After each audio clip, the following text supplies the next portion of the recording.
નમસ્તે મિત્રો, આજે આપણે વાત કરવાના છે હોળીના દિવસે મુસલમાન ભાઈ સાથે બનેલી ઘટના। હોળીનો દિવસ હતો। શહેરની સવાર જ કંઈક અલગ જ હતી। આકાશમાં હળવો ધુમ્મસ હતો, પણ ગલીઓમાં ઉત્સાહનો રંગ ચડી ગયો હતો। નાના બાળકો પિચકારીઓ લઈને દોડતા હતા, યુવાનો સતપડથી એકબીજાને રંગ ચાટતા હતા અને ઘરોમાંથી હોળી હે ના અવાજો ગૂંજી રહ્યા હતા। એ શહેરના જૂના વિસ્તારની એક શાંતિપૂર્વક ગલીમાં યાચીન નામનો એક મુસલમાન ભાઈ પોતાના ઘરના દરવાજા આગળ ઊભો હતો।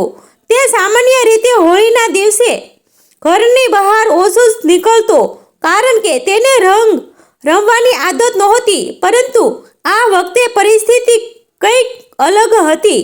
તેના પિતાજી બીમાર હતા અને દવા લેવા માટે તેને બજારમાં જવું પડતું હતું।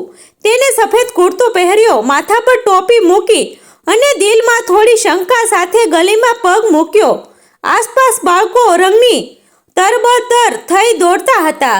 યાચીન મનમાં વિચારતો હતો કે આજે કોઈ મને ઓળખીને રંગ ન લગાવી દે, પરંતુ જીવનમાં જે લખેલું હોય તે બનીને જ રહે છે। ગલીના ખૂણે કેટલાક યુવાનોનો રંગ અને ગુલાલ લઈને ઊભા હતા। તેઓમાં હિન્દુ મુસ્લિમ બંને મિત્રો હતા, વર્ષોથી એક સાથે રમતા ખેલતા મોટા થયેલા। અચાનક એક નાનો છોકરો, જેની આંખોમાં માત્ર ઉત્સાહ હતો, દોડતો આવ્યો અને તેની પિચકારીનો રંગ સીધો યાચીનના સફેદ કુર્તા પર પડી ગયો। પળવારમાં આખી ગલીમાં શાંતિ છવાઈ ગઈ। છોકરાનો ચહેરો ઉતરી ગયો, યુવાનો પણ અચંબિત થઈ ગયા। યાચીનના કપડા પર ગુલાબી રંગ ફેલાઈ ગયો હતો। બધાને લાગ્યું હવે ઝઘડો થશે, કોઈક ધાર્મિક વાત બહાર આવશે, કોઈ તણાવ ઊભો થશે। પરંતુ યાચીન થોડા સેકન્ડ સુધી પોતાનો કુર્તો જોયો, પછી એ નાનકડા છોકરાની ભયભીત આંખોમાં નજર કરી। છોકરો કાંપતો બોલ્યો, માફ કરજો ભાઈ, ભૂલથી થઈ ગયું।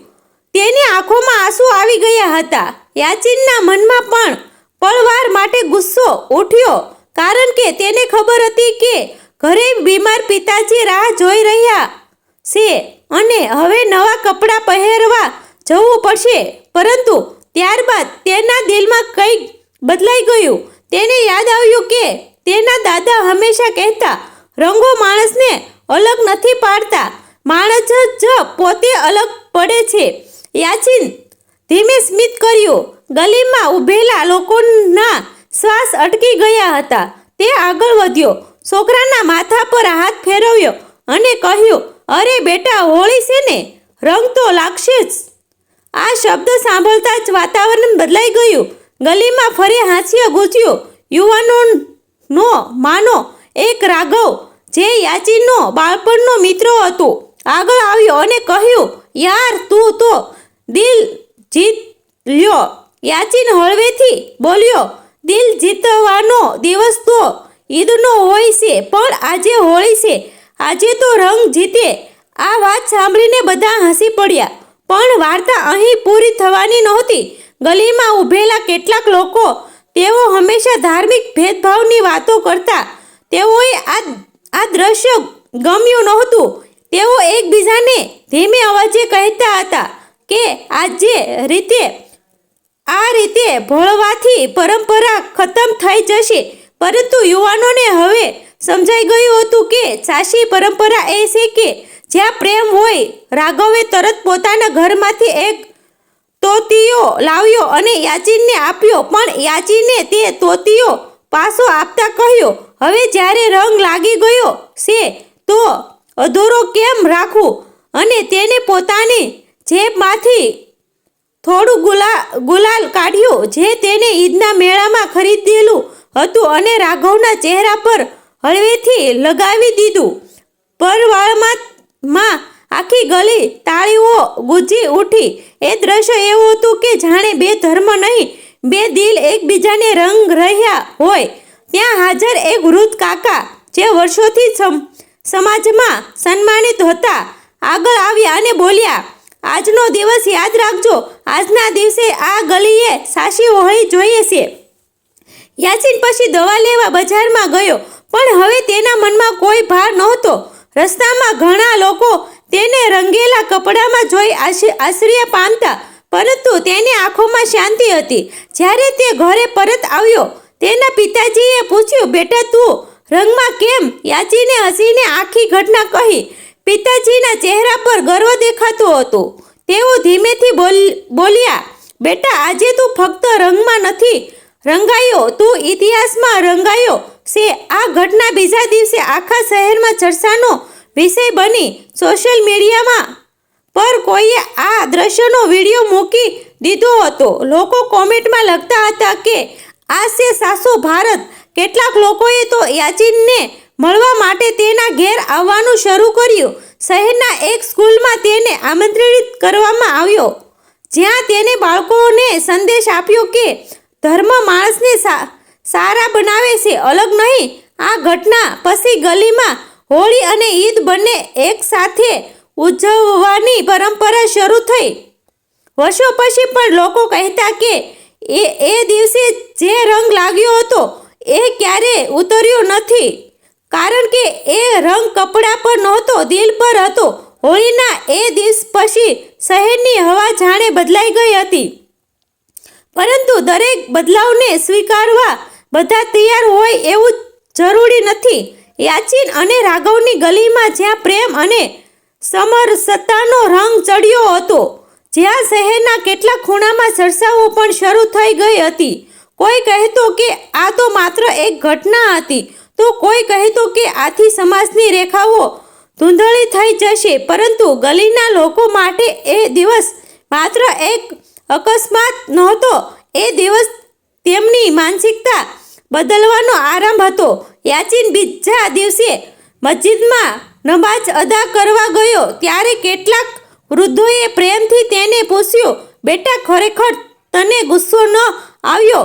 યાચીને શાંતિથી જવાબ આપ્યો, ગુસ્સો તો પળવાર માટે આવ્યો હતો, પરંતુ જો હું ગુસ્સે રહી જાત તો કદાચ એક નાનો બાળક આખી જિંદગી માટે ડરી જાત.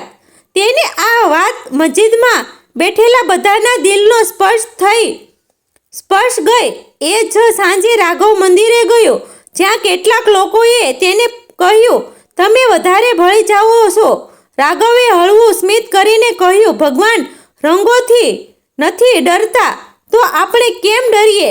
ધીમે ધીમે આ વાતો શહેરમાં પ્રસરી રહી હતી. એક અઠવાડિયા પછી શહેરમાં એક નાની અણબનાવની ઘટના બની. બહાર ગામથી આવેલા કેટલાક લોકો સોશિયલ મીડિયા પર જૂની તસવીરો અને અફવાઓ ફેલાવી રહ્યા હતા કે હોળીના દિવસે અપમાન થયું. વાતે ધૂલ પકડવાનો પ્રયાસ કર્યો. ગલીના યુવાનો ચિંતિત થઈ ગયા. યાચીન અને રાઘવ બંનેએ વિચાર્યું કે હવે મૌન રહેવું યોગ્ય નથી. તેઓએ ગલીમાં એક બેઠક બોલાવી.